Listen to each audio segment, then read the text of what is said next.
ये फॉर्मेट है, ये डेबिट साइड है, क्रेडिट साइड है, और particular unit state amount, particular unit rate amount. इसमें क्वेश्चन में जितना प्रोसेस बोलेंगे उतना प्रोसेस अकाउंट अपने को बनाना पड़ेगा। मैं अभी क्वेश्चन रीड करती हूँ।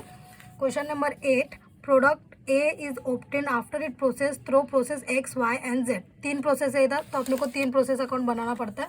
तो ये हुआ प्रोसेस एक्स अकाउंट,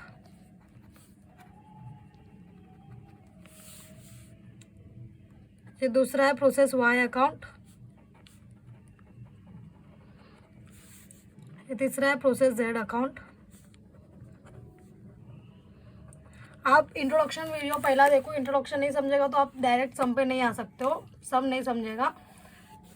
तो मैं पूरा क्वेश्चन रीड करती हूँ। पहला क्वेश्चन में इंफॉर्मेशन दिया है, number of units introduced in the process, मतलब ये हो गया इनपुट 500 यूनिट्स एक्स का, और वाई जेड का दिया नहीं क्योंकि इसका जो आउटपुट बनेगा वो इसके लिए इनपुट होगा, इसका जो आउटपुट बनेगा वो इसके लिए इनपुट होगा। और rate per unit of unit introduced, मतलब ये इनपुट का रेट है। और दूसरा है cost of material, cost of direct wages, production overheads, ये तीनों भी हुआ एक्सपेंसेस, ये स्टेप नंबर 2 में जाएगा। और ये normal loss, percentage on unit introduced in each process that is input, मतलब ये जो परसेंटेज है ना इनपुट पे लेना है 10%, 20%, 25%। और ये नॉर्मल लॉस का है। तो value of scrap per unit, मतलब ये स्क्रैप लॉस हुआ तो स्क्रैप का वैल्यू कुछ तो रियलाइजेबल वैल्यू है, वो है 2, 4, 5 रुपया। और आउटपुट इन यूनिट्स, मतलब ये एक्चुअल आउटपुट है 450, 340, 270, ये एक्चुअल आउटपुट हुआ। There is no stock in any progress, you are required to prepare the process account. तो अपने को इधर प्रोसेस अकाउंट बनाना है इन्फॉर्मेशन यूज करके। तो मैंने इंट्रोडक्शन वीडियो में ऑलरेडी स्टेप्स दिया है आपको, तो वो स्टेप को यूज़ करके आप करेंगे तो आपको इजी पड़ेगा, कंफ्यूजन नहीं होगा। स्टेप के साथ ही फॉलो करो, अगर आप स्टेप का सीक्वेंस भी चेंज करते हो तो आपको आंसर आने में प्रॉब्लम होगा। तो पहला स्टेप है अपना इनपुट। तो इनपुट होता है ऑलवेज प्रोसेस अकाउंट के डेबिट साइड में, टू इनपुट, यहाँ पे दिया है यूनिट्स 500 और रेट दिया है 4। तो अपने को अमाउंट अपने को कैलकुलेट करके निकालना है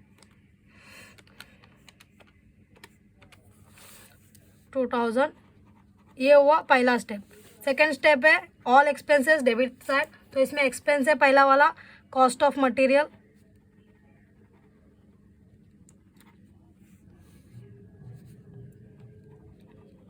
दूसरा है टू डायरेक्ट वेजेस,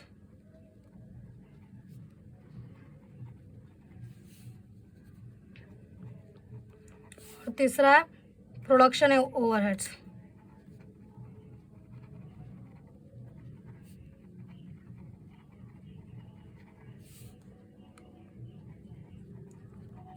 ये तीनों भी हुआ स्टेप नंबर 2 का।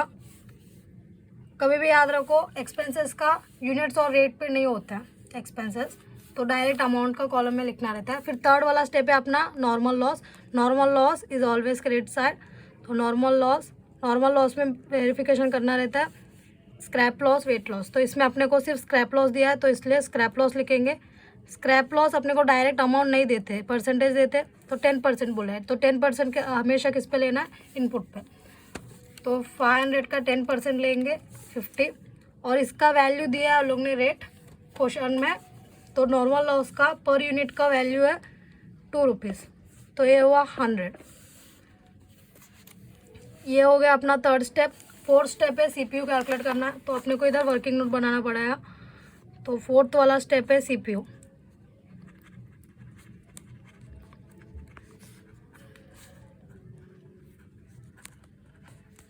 Calculation of cost per unit. तो इसका फॉर्मूला है पहला total debit amount minus total credit amount, और उसको डिवाइड करेंगे एक्सपेक्टेड आउटपुट के साथ। अभी एक्सपेक्टेड आउटपुट के लिए भी अपने को वर्किंग नोट बनाना है, तो ये हुआ अपने लिए working note number 1 expected output.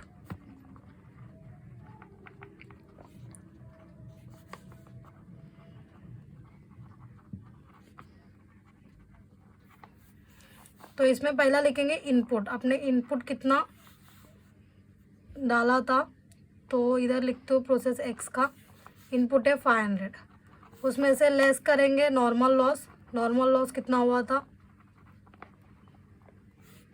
50 units. याद रखो कॉस्ट पर यूनिट हमेशा रुपीस में रहेगा, expected output always in units. तो इसमें से लेस करेंगे तो ये 450 हुआ अपने लिए एक्सपेक्टेड आउटपुट। तो एक्सपेक्टेड आउटपुट है 450। अभी पहला अपन डेबिट का टोटल लेंगे।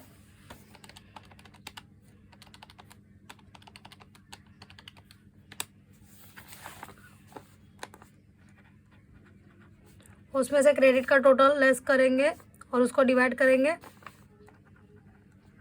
एक्सपेक्टेड आउटपुट के साथ।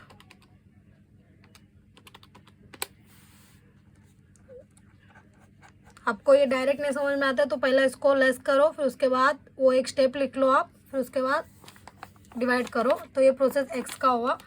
इसका सीपीयू मिला 20। तो इसको यूज़ करना है क्लोजिंग के वक्त सीपीयू का, और एबनॉर्मल लॉस गेन होता है तब यूज़ करना रहता है। और क्वेश्चन में अपने को एक्सपेक्टेड आउटपुट अपन निकाला, एक्चुअल आउटपुट क्वेश्चन में दिया रहेगा। तो एक्चुअल आउटपुट और एक्सपेक्टेड आउटपुट कंपेयर करेंगे तो जो भी डिफरेंस आएगा वो लॉस या गेन होगा। तो अभी एक्सपेक्टेड आउटपुट अपना 450 है, एक्चुअल आउटपुट भी 450 है, मतलब यहाँ पे नो प्रॉफिट नो लॉस हुआ है। तो अपने को डायरेक्ट क्लोजिंग करना है अभी, क्योंकि यहाँ पे एबनॉर्मल लॉस और एबनॉर्मल गेन हुआ ही नहीं। तो क्लोजिंग करेंगे, पहला यूनिट्स का करेंगे। हमेशा याद रखो डेबिट का ज़्यादा होएगा, क्योंकि अपन सेल नहीं कर रहे, सिर्फ कॉस्ट का कैलकुलेट कर रहे, तो डेबिट का ज़्यादा होएगा। तो इसको लेस करेंगे तो 450 आएगा। उसके बाद रेट का कुछ नहीं करना है, अमाउंट का देखना है। इसको लेस करेंगे तो इधर 9000 आएगा। आपको क्रॉस चेक करना है, 9000 डिवाइडेड बाय 450 करेंगे तो आपको पर यूनिट का मिलेगा कॉस्ट। ये 20 इधर से मैच होएगा तो आपका आंसर राइट है, आप देख सकते हो। तो ये जो अमाउंट आएगा अपने को यूनिट्स रेट अमाउंट, ये हो गया आउटपुट। तो यहाँ पे आएगा by output transfer to next process. Next process का नाम दिया है तो नेक्स्ट प्रोसेस हो गया वाई। उसके बाद इसका जो आउटपुट है इसके लिए इनपुट होगा। तो यहाँ पे आएगा, फिर से पहला वाला स्टेप से फिर से जाएंगे अपन। तो इनपुट 450 20 9000। तो ये इनपुट हो गया पहला, ये पहला स्टेप इधर हो गया ये अकाउंट का। अभी सेकेंड स्टेप है एक्सपेंसेस का। तो पहला है cost of material,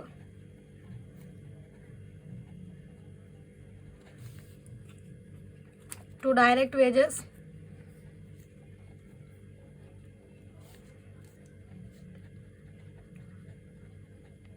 production overheads. तो एक्सपेंसेस है तीनों भी।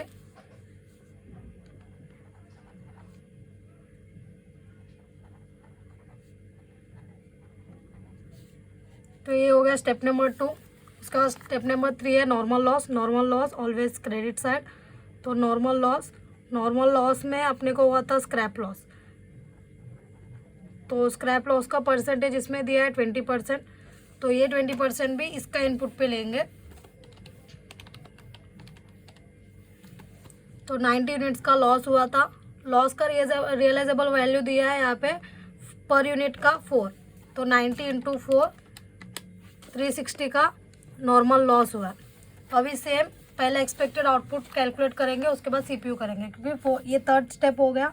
फोर्थ स्टेप है सीपीयू के लिए अपने को एक्सपेक्टेड आउटपुट चाहिए, तो इसलिए मैं पहला एक्सपेक्टेड आउटपुट करती हूँ।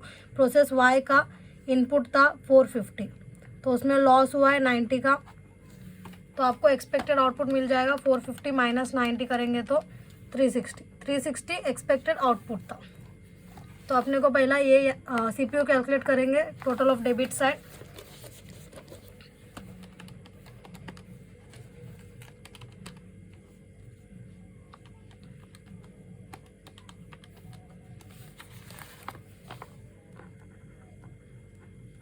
और टोटल ऑफ क्रेडिट साइड को लेस करेंगे और एक्सपेक्टेड आउटपुट है अपना 360।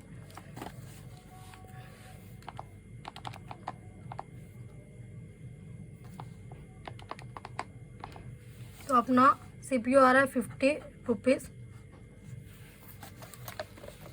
तो सीपीयू का क्लोजिंग के टाइम यूज़ करेगा। अभी स्टेप नंबर 4 हो गया अपना सीपीयू कैलकुलेट करके। स्टेप नंबर 5 है एबनॉर्मल लॉस एबनॉर्मल गेन। तो इसके लिए अपने को एक्चुअल आउटपुट कितना दिया है क्वेश्चन में वो देखना है।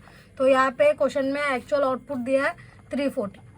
तो आप देख सकते हो आपको 360 मिलने चाहिए था, लेकिन आपको कितना मिल रहा है 340 मिल रहा है। मतलब आपका लॉस हुआ इधर। तो 20 यूनिट्स का लॉस है यहाँ पे, तो इसको बोलेंगे एबनॉर्मल लॉस। तो ये जो एबनॉर्मल लॉस है उसको कहाँ पे लिखेंगे, क्रेडिट साइड में एबनॉर्मल लॉस लिखेंगे। तो बाय एबनॉर्मल लॉस 20 यूनिट्स का हुआ है। तो इसका जो रेट है ये सीपीयू को अभी यूज़ करना है आपको। ये 20 यूनिट्स को 50 के साथ यूज़ करेंगे।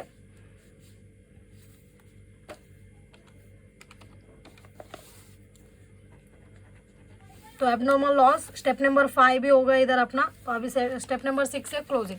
अभी क्लोजिंग करेंगे।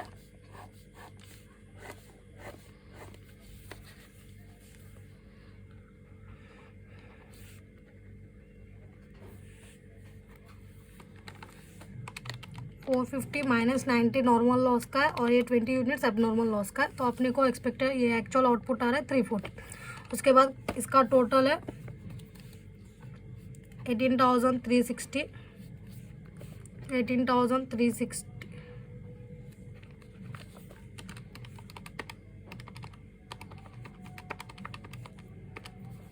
उसके बाद इसमें से अपन क्रेडिट का टोटल लेस करेंगे, मतलब लेस 360 फिर लेस करेंगे 1000, तो आपको मिलेगा 17,000। तो क्रॉस चेक करना है, ये 17,000 को इसके साथ डिवाइड करेंगे तो आपको रेट मिल जाएगा। तो रेट है 50। तो आप देख सकते हो 50 सीपीयू के साथ मैच हो रहा है। तो आपका आंसर इधर सही है। तो ये आउटपुट हुआ। तो आउटपुट को फिर नेक्स्ट प्रोसेस के लिए इनपुट बनाना है, तो अपने को ट्रांसफ़र करना है। तो by output transfer to process Z। तो यहाँ पे इसका आउटपुट हुआ, इसके लिए प्रोसेस Z का इनपुट। तो पहला स्टेप आएगा इनपुट 340 50 17,000। तो ये हुआ अपना पहला स्टेप। फिर सेकेंड स्टेप आता है एक्सपेंसेस का, cost of material, direct wages, production overheads. ये सब क्वेश्चन में दिया रहेगा, बस आपको स्टेप फॉलो करके लिखना है।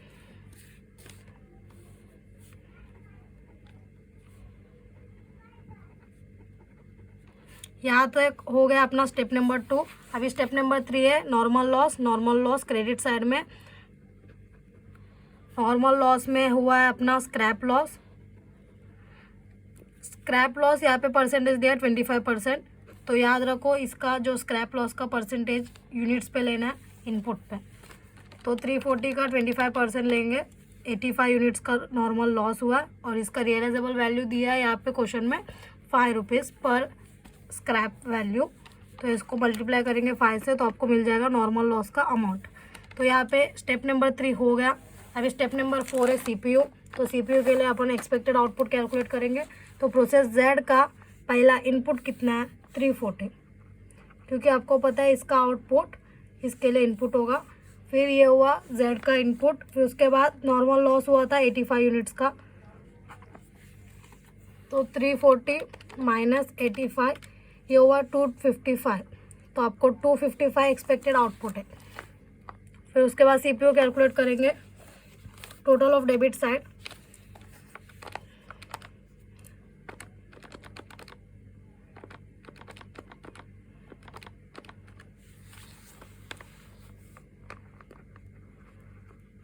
$20,825 और उसके साथ क्रेडिट वाला ये हो गया अपना क्रेडिट का। इसको लेस करेंगे एक्सपेक्टेड आउटपुट के साथ डिवाइड करेंगे 255 के साथ। तो ये 20,825 माइनस 425 डिवाइडेड बाई 255। तो आपको सीपीयू मिल जाएगा 80।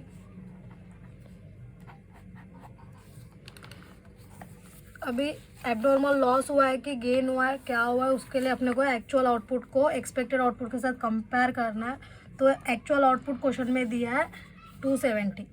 तो आप 255 आपको मिलने चाहिए था, लेकिन आपको 270 मिल रहा है, मतलब आपको ज़्यादा मिल रहा है, तो ये हुआ एबनॉर्मल गेन।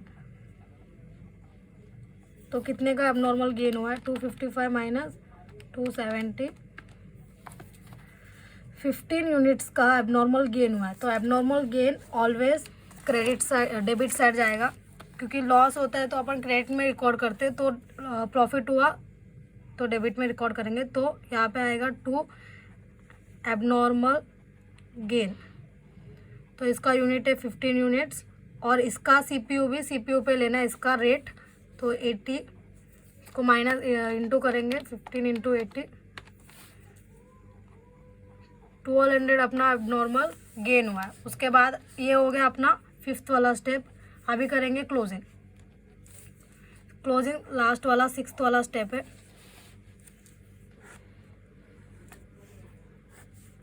तो पहला यूनिट्स का लेना है, पता है आपको डेबिट का ज़्यादा है तो डेबिट का ही लेंगे।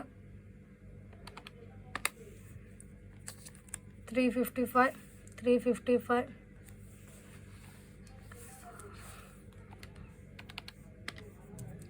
270। फिर उसके बाद अमाउंट का लेंगे